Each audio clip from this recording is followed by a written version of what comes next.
When my body, my heart questions something, it will be a speck or the whoosh of wind, and then it will stay lingering in the form of something I cannot call doubt. And then all I will remember about that instance of experience I had in the world and in me is that thing that is not doubt.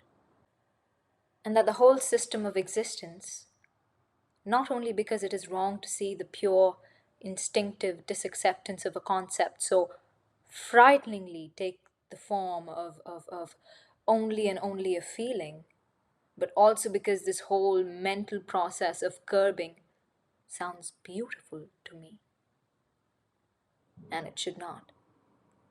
There is my first question that has very consciously come out of a place in my mind that questioned the surface level of things, and hence was the surface level of things.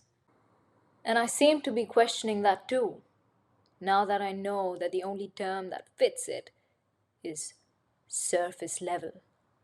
And that screams not enough. And also because I can and have seen a very different way I question things, most of which are sadly lost in translation. One thing in this puzzle of doubts that I'm sure of, though, is that I've started loving questioning as a way of life.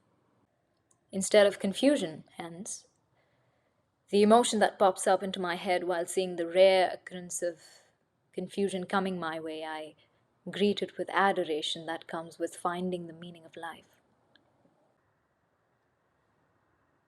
Now I think the confusion is important, though, since it is a point of change. And so I question my adoration. I've questioned my adoration. In my thoughts, in my little mental tendencies, which do not resemble a revolution. They do not resemble a movement or a meaning questioning another clear meaning. It holds little importance in the world right now, and that makes me want to associate something to it. As we associate one meaning to another, to doubt something, it makes me want to associate makes me wonder why it is a thing statement to it. Which gives me the kind of questioning I believe movements were made on the basis of. The questioning, conscious questioning of something going on in the world, the conscious questioning of the way that people question things. Movements of saving the world. It is infuriating, far preachingly painstaking. It makes me breathless, it makes me hopeless, it makes me feel like I am being hypocritical, questioning a way of questioning through the same way. In that second, I understood I was no lesser than anybody in this world who held a grudge, who found ways in which it was impossible for something to exist if something else did. Communism and capitalism, Hindu and Muslim, similar to my conflict, were considered to be opposites. But my conflict has no opposites to it, not even two sides. And yet I have a conflict.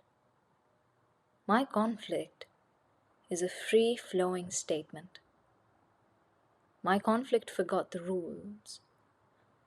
And this conflict is what gives me the hope that questioning could also forget the rules. Not with me forcing it, but as part of a process.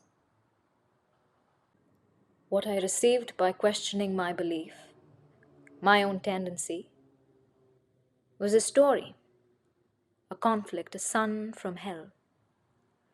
And I promise any hell I ever am in through the existence of any little thing I will conclusively call questioning, I will stay in just enough to have its light shine on me.